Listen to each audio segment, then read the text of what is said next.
It's very unique, no? Of the hundreds of weddings I attended and solemnized, this is the first time that I saw that concept. And I'd like to pick up that concept of being unique, no?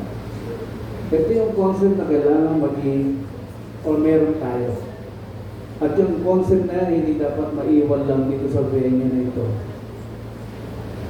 Gusto ko baunin nyo yung concept of uniqueness in your marriage.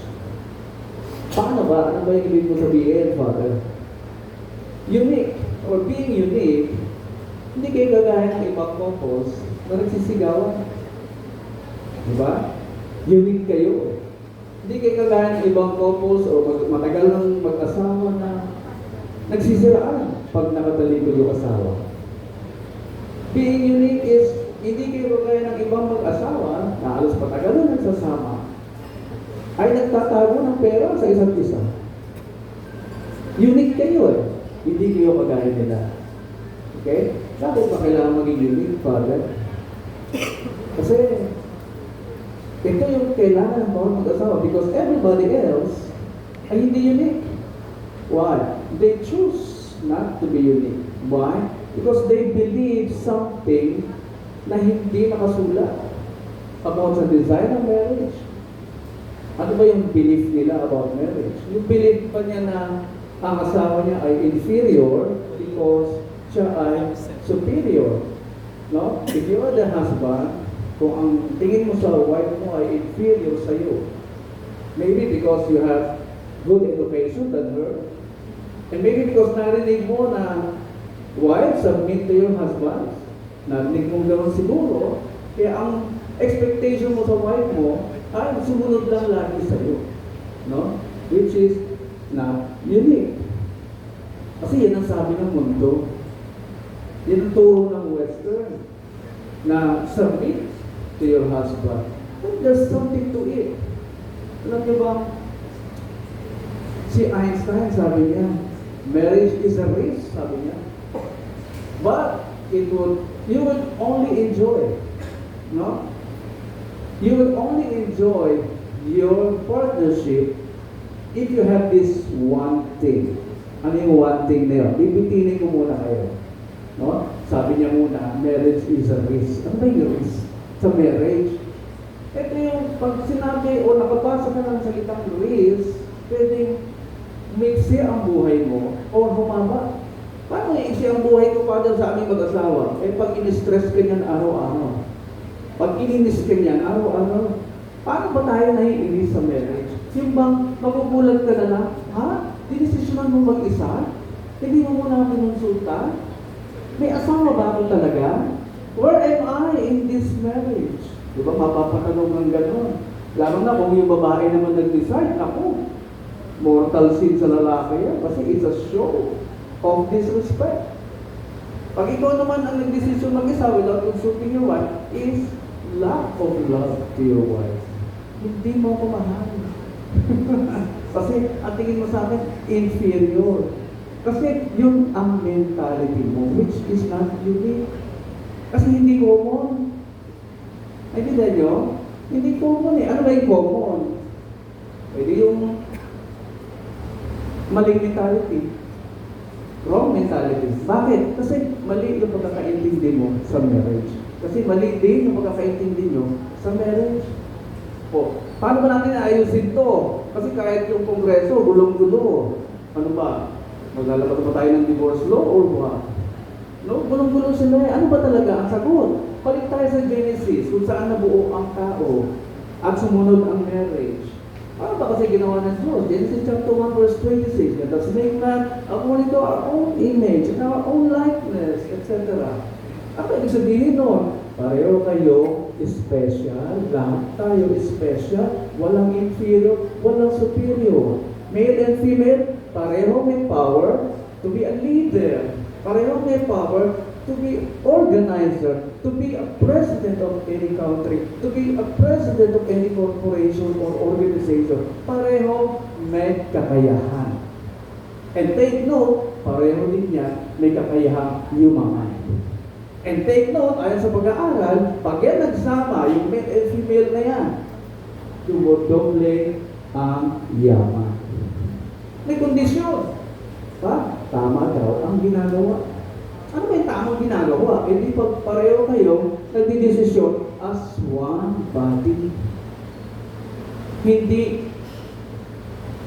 tinuturing yung asawa na FYI ka na lang. Na-decide mo na ba? Tapos na ba?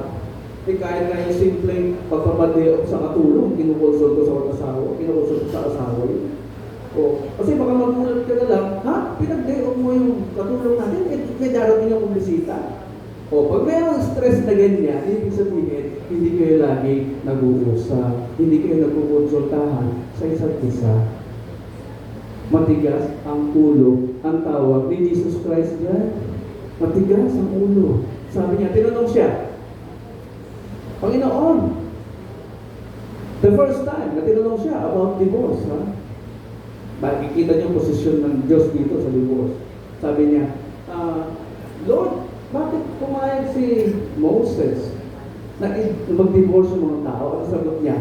Kasi hindi niyo naiintindihan na sa mula't simula, ginawa ang male and female, at kapag yan nagsama, hihiwalay si lalaki sa kanyang magulang. Malinaw, hindi babae yung sinabihang humiwalay sa magulang, yung lalaki lang. Anong purpose? Pag sila ay nagsama na, sila ay magiging isang katawan. So, babalik ako sa sinabi ni Albert Einstein, ay enjoy nyo lang ang moments na yun together if you only have one spirit. I-google nyo mamaya. Sinabi niya, na-discover ni Einstein niya. Ano yung one spirit sinasabi niya? Kasi pag isang katawan lang, nagre-require lang yan ng isang spirit. Diba? One body requires only one spirit. Yung second spirit, bad spirit na yun. Hindi magkakasya yung dalawang spirit sa isang katawan. Nag-gets mo na?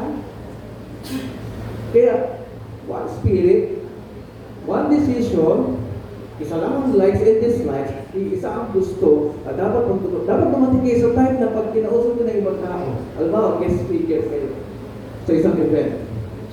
Nauna yung asawa ko, pero ikaw yung speaker. Pwede mag-speaker yung asawa ko kasi pareho kayo lang nalalaman.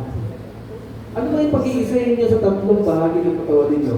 Spiritual, physical, psychological. Yan tatlong yan at pagsasama-samahin nyo. Dapat dumating kayo sa time na iisa kayo ng nalalaman. Hindi kayo nag-argumento. Nag-agree kayo sa isang bagay. Wala nang pagkasalo. Dapat dumating kayo sa point na parang nabuboard na ako, hindi kayo nag-aaway. Pag nabuboard na kayo, try something else new. Yung mga hindi nyo dating ginagawa, gawin nyo. Lagay nyo uli ng kulay ang inyong pagsasama. Kaya, posible ba ang stress-free wedding, stress-free marriage? Posible. Kaya pag hindi ka naniniwala dyan, it will never happen to you. Testing ko kayo. Who believes in perfect marriage? Taas ang kamay. Diyan pala may problema na. Baka hindi nyo naintindihan yung ibig sabihin ng salitang perfect. Because the Greek says, wisdom is the beginning of definition of terms. I-define yung word, you will understand. So, i-define natin perfect.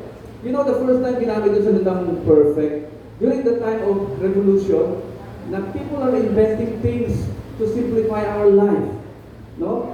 And before they make something, may sukat, may measurement, before a product is produced or made. So, pag yung sukat, measurement doon sa design, nag-match doon sa produkto, they call it perfect. Maintindihan niyo na? Those were the days na na-invent yung inch, yung weight, yung centimeter, yung kilo, etc. Industrial Revolution. So, pag nag-match yung inyong design doon sa produkto, it's perfect. Huwag na hanapan ng lapses.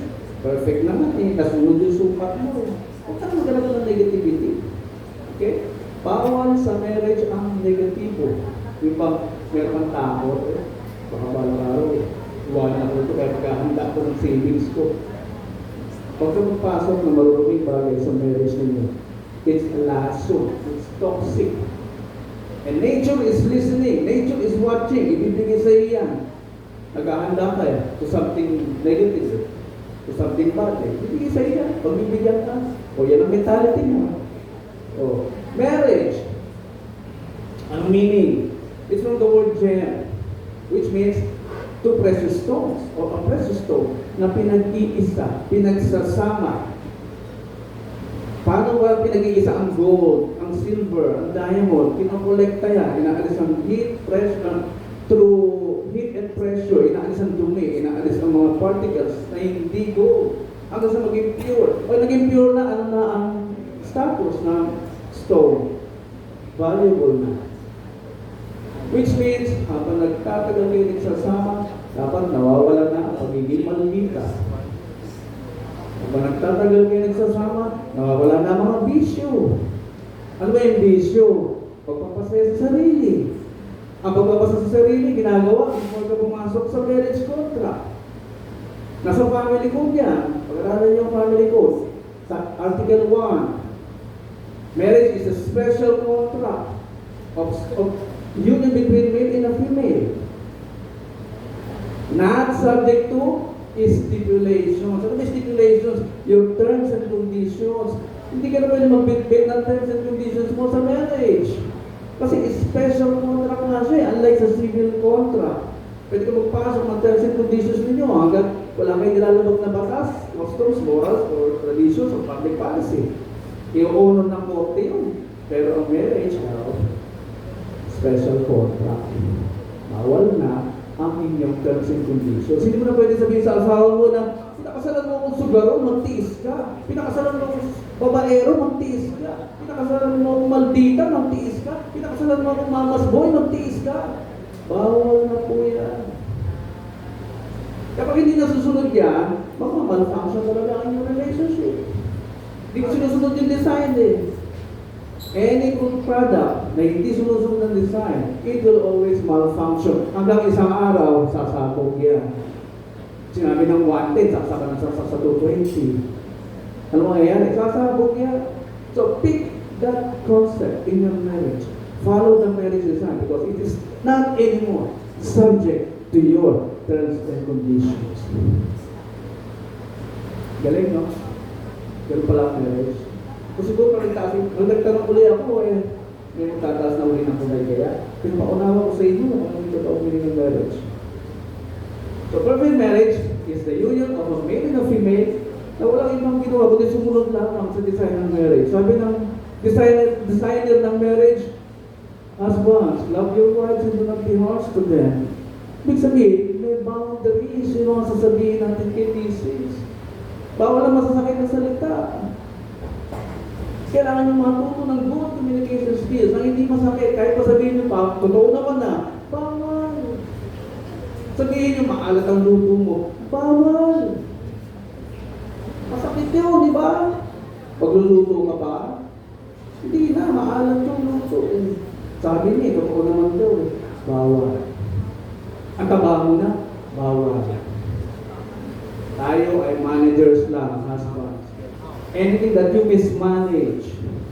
Pag tumaba asawa mo, it's because of you. Husbands. Pag yan may nangyari sa kanya, it's because of you, husbands. Manager tayo ng ating asawa. Anything that you mismanage will be lost. Tukurin sa iya. By any means. So remember, we are the managers of our home. Lahat ng simula sa ate. Hindi kayo pinwersa mag-asawa. Pinwersa ba kayo? Tinutukan ba kayo? Tinutukan ka, sir? Ma'am, tinutukan ka? Kusang na po. Hindi pinakikilaman ng Diyos ang ating free will. That's why sabi doon sa reading kanina, no, dinala daw ng Diyos. Actually, yung brought, and He brought her to the man. Yung brought in Hebrew means paraded. Pinarada. Hindi siya pinilit ng Diyos. Hindi siya pinwersa ng Diyos. Nagawing asawa yung babaeng pinarada.